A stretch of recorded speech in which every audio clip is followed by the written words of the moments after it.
आप हंस रहे हैं, लेकिन ये गंभीर बात है। राजा भेष बदलकर बाजार में आलोचना सुनने जाता था। ये सुनने जाता था कि प्रजा मेरे बारे में क्या कह रही है, मैं सही रास्ते पे चल रहा हूँ कि नहीं। लेकिन आज का राजा भेष तो बदलते हैं। आज के राजा शौक तो है उनको भेष बदलने का, लेकिन न जनता के बीच जाने की हिम्मत है और न आलोचना सुनने की। इस चुनाव में इनको पता चल गया कि इस देश की जनता ही इस संविधान को सुरक्षित रखेगी।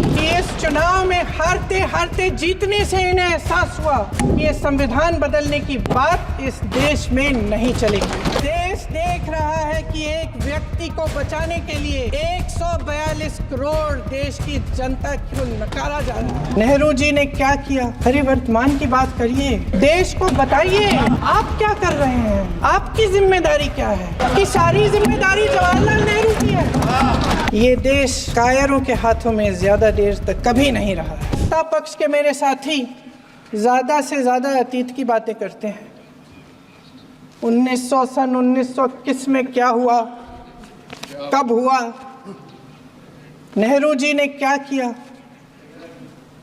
अरे वर्तमान की बात करिए, देश को बताइए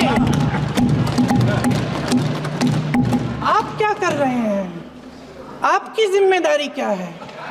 कि सारी जिम्मेदारी जवाहरलाल नेहरू की है।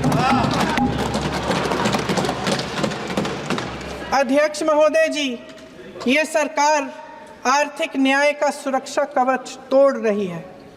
आज संसद में बैठी ये सरकार बेरोजगारी और महंगाई से जूझ रही हमारी जनता को क्या राहत दे रही है। कृषि के कानून भी बड़े बड़े उद्योगपतियों के लिए बन रहे हैं। सही एमएसपी को छोड़िए, डीएपी तक नहीं मिल रहा है।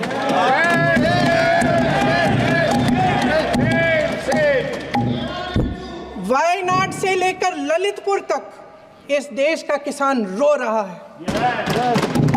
आपदा आती है तो उसको कोई राहत नहीं मिलती।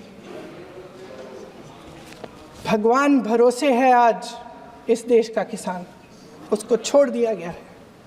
आज हिमाचल में देखिए, जितने भी कानून बने हैं वो सब बड़े बड़े उद्योगपतियों के लिए बन रहे हैं।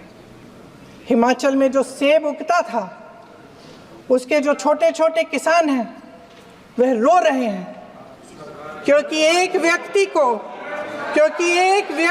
लिए सब कुछ बदला जा रहा है। सुनने की हिम्मत रखो।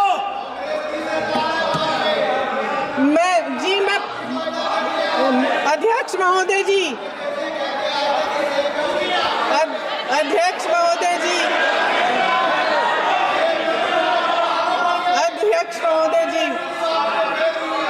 अध्यक्ष महोदय जी, सारे कोल्ड स्टोरेज प्रदेश की सरकार ने नहीं दिए, कोल्ड स्टोरेज आपकी सरकार ने दिए। देश देख रहा है कि एक व्यक्ति को बचाने के लिए 142 करोड़ देश की जनता को नकारा जा रहा है। सारे बिजनेस, सारे संसाधन, सारी दौलत, सारे मौके एक ही व्यक्ति को सौंपे जा रहे हैं। सारे बंदरगाह, एयरपोर्ट्स, सड़कें, रेलवे का काम, कारखाने, खदाने, सरकारी कंपनियां सिर्फ एक व्यक्ति को दी जा रही है। जनता के मन में हमेशा ये विश्वास होता था कि अगर कुछ नहीं है तो संविधान हमारी सुरक्षा करेगा, मगर आज आम लोगों के बीच ये धारणा बनती चली जा रही है कि सरकार सिर्फ मुनाफे के लिए चल रही है। देश में बहुत तेजी से गैर बराबरी बढ़ रही है। जो गरीब है वो और गरीब हो रहा है, जो अमीर है वो और अमीर हो रहा है। इस सरकार ने आर्थिक न्याय की भी सुरक्षा कवच तोड़ दिया है। राजनीतिक न्याय की जब बात होती है, मेरे सत्ता पक्ष के साथी आज खड़े हुए और तमाम गिनती करने लग गए कि ऐसा हुआ वैसा हुआ 1975 में जो हुआ, तो सीख लीजिए ना आप भी। सीख लीजिए, आप भी अपनी गलतियों के लिए माफी मांग लीजिए, आप भी बैलेट पे चुनाव कर लीजिए, आप भी बैलेट पे चुनाव कर लीजिए, दूध का दूध पानी का पानी हो जाएगा। आप राजनीतिक न्याय की बात करते हैं, सरकारों को पैसों के बल पर गिरा देते हैं।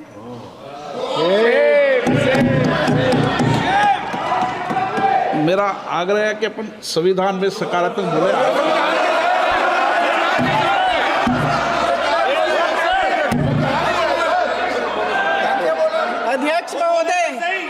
अध्यक्ष महोदय, सत्ता पक्ष के हमारे साथी ने एक उदाहरण दिया उत्तर प्रदेश की सरकार का, तो मैं भी एक उदाहरण दे देती हूँ महाराष्ट्र की सरकार का, मैं भी एक उदाहरण दे देती हूँ हिमाचल की सरकार को तोड़ने की कोशिश किसने की, पैसों के बल पे की, गोवा की सरकार, तमाम उदाहरण है। राजस्थान की क्या ये सरकारें जनता ने नहीं चुनी थी?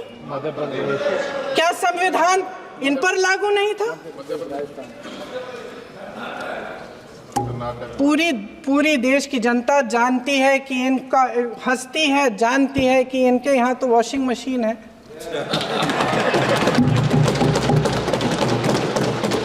तो यहाँ से वहाँ जाता है, वो धुल जाता है। इस तरफ दाग, उस तरफ स्वच्छता। और मेरे कई ऐसे साथी हैं जो इस तरफ होते थे उस तरफ चले गए, मुझे दिख भी रहे हैं, वॉशिंग मशीन में शायद धुल गए हैं। अध्यक्ष महोदय, जहां भाईचारा और अपनापन होता था, जहां हमारे संविधान ने एकता का सुरक्षा कवच दिया था, वहां शक और घृणा के बीज बोए जा रहे हैं। एकता का सुरक्षा कवच तोड़ा जा रहा है। प्रधानमंत्री जी यहाँ सदन में संविधान की किताब को यूं माथे से लगाते हैं, लेकिन संभल में, हाथरस में, मणिपुर में जब न्याय की गुहार आती है, उठती है, तो उनके माथे पे शिकन तक नहीं आता।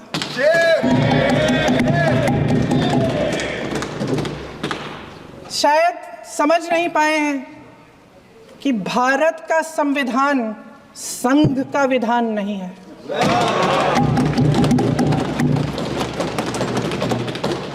भारत के संविधान ने हमें एकता दी, हमें आपसी प्रेम दिया। उस मोहब्बत की दुकान जिस पर आपको हंसी आती है, उसके साथ करोड़ों देशवासी चले।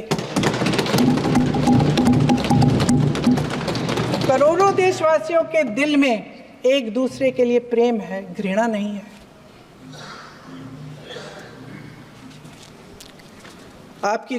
इनकी जो विभाजनकारी नीतियां हैं, उसका नतीजा हम रोज देखते हैं। राजनीतिक फायदे के लिए संविधान को छोड़िए, देश की एकता को भी ये रख नहीं सकते, इसकी सुरक्षा नहीं कर सकते। हमने संभल में देखा, मणिपुर में देखा। दरअसल इनका कहना है कि अलग अलग इस देश के अलग अलग हिस्से हैं, कैमरा। लेकिन हमारा संविधान कहता है कि ये देश एक है और ये देश एक रहेगा। जहां खुला विवाद होता था, अभिव्यक्ति का सुरक्षा कवच होता था, इन्होंने भय का माहौल पैदा किया है। सत्ता पक्ष के मेरे साथी अक्सर 75 सालों की बात करते हैं, लेकिन इन 75 सालों में ये उम्मीद, आशा, ये अभिव्यक्ति की ज्योति कभी थमी नहीं, कभी बुझी नहीं। इस देश की जनता ने खुलकर आलोचना की, निडर होकर धरने किए, प्रदर्शन किए। जब जब जनता नाराज हुई, तब तब सत्ता को ललकारा, उसे चेतावनी दी, बड़े से बड़े नेताओं को कटघरे में खड़ा किया, उनसे जवाब मांगा, न्याय मांगा। इस देश के छोटे छोटे से नुक्कड़ की दुकानों में, चाय की दुकानों में, इस देश के घरों में, गलियों में, मोहल्लों में, अखबारों में, प्रकाशन घरों में, न्यायपालिकाओं में चर्चा कभी बंद नहीं हुई। लेकिन आज ये माहौल नहीं है। आज जनता को सच बोलने से डराया जाता है, धमकाया जाता है। पत्रकार हो या विपक्ष का नेता हो या किसी यूनिवर्सिटी का प्रोफेसर हो, छात्र संघ हो या कर्मचारियों का संगठन हो, सबका मुंह बंद कराया जाता है। किसी पे ईडी, किसी पे सीबीआई, किसी पे इनकम टैक्स, फर्जी मुकदमे लगवाए जाते हैं, जेल में डाल दिया जाता है, विपक्षी नेताओं को जेल में डाल दिया जाता है, उनको सताया जाता है। किसी को नहीं छोड़ा इस सरकार ने। देशद्रोही कह के उत्तर प्रदेश में मुझे याद है कुछ अध्यापिकाएं प्रदर्शन कर रही थी, उन पर मुकदमा डाल दिया देशद्रोही का, उन्हें देशद्रोही कह दिया। इन्होंने देश का पूरा माहौल भय से भर दिया है। इनकी मीडिया की मशीन झूठ फैलाती है, तरह तरह के आरोप लगाती है और शायद वह भी भय में ही है। महोदय, मैं इस सदन को याद दिलाना चाहती हूँ कि ऐसा डर का माहौल देश में अंग्रेज़ों के राज में था।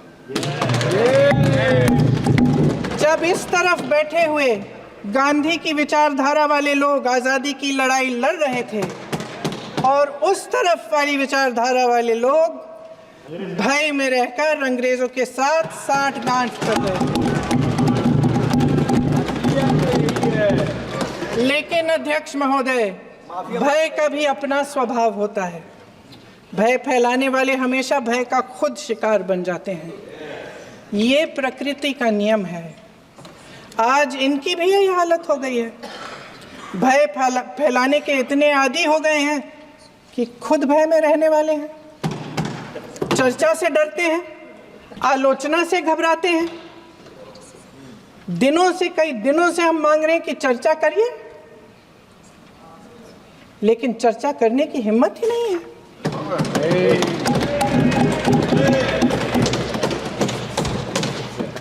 एक कहानी होती थी अध्यक्ष महोदय, शायद बचपन में आपने भी सुनी होगी।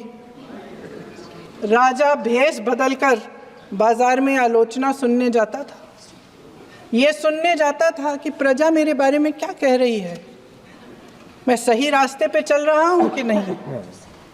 लेकिन आज का राजा, भेष तो बदलते हैं आज के राजा, शौक तो है उनको भेष बदलने का, लेकिन न जनता के बीच जाने की हिम्मत है और न आलोचना सुनने की। महोदय, मैं तो सदन में नहीं हूँ।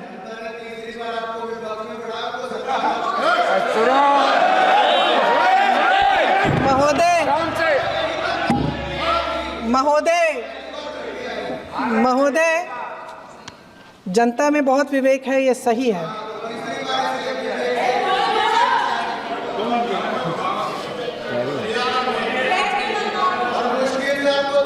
अच्छा महोदय, मैं सदन में नहीं हूँ, कुछ हाँ ठीक है, मैं सदन में नहीं हूँ, मात्र 15 दिनों से आ रही हूँ। लेकिन मुझे ताज्जुब होता है कि इन 15 दिनों में इतनी बड़े इश्यूज़ हैं, इतनी बड़ी बातें हैं, प्रधानमंत्री जी मात्र एक दिन के लिए, शायद 10 मिनट के लिए दिखे हैं सब।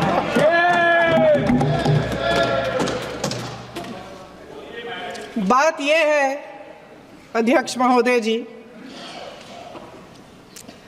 कि ये देश भय से नहीं, साहस और संघर्ष से बना है। इसको बनाने वाले देश के किसान, जवान, देश के करोड़ों मजदूर और गरीब जनता है। संविधान इनको साहस देता है। मेहनती मिडिल क्लास है और इस देश के जो करोड़ों देशवासी हैं, जो रोज़ाना भयंकर परिस्थितियों का सामना करते हैं, उनको साहस देता है। वायनाड में जो आपदा आई, उसमें एक छोटा लड़का था 17 साल का। 6 घंटों के लिए उसने अपनी माँ को बचाने की कोशिश की। 6 घंटों के लिए आप सोच सकते हैं कि अगर नदी की धारा बह रही है, नाराज़ है, आप अपनी माँ को पकड़े हो, 6 घंटों के लिए पकड़े रखते हो कि मेरी माँ बच जाएगी, और अंत में वो माँ भी बह जाती है। उस लड़के का साहस, उन महिलाओं का साहस जो पीड़ित हैं लेकिन फिर भी अपनी लड़ाई लड़ रहे हैं, उन संभल के बच्चों का साहस जिनके पिताजी अभी अभी गुजर गए लेकिन फिर भी उनके सपनों को साकार करने की हिम्मत है, उनका साहस है, वो साहस इस संविधान ने दिया है।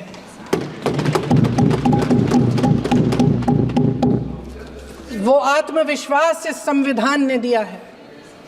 ये देश भय से नहीं चल सकता, ये देश साहस से ही चलेगा।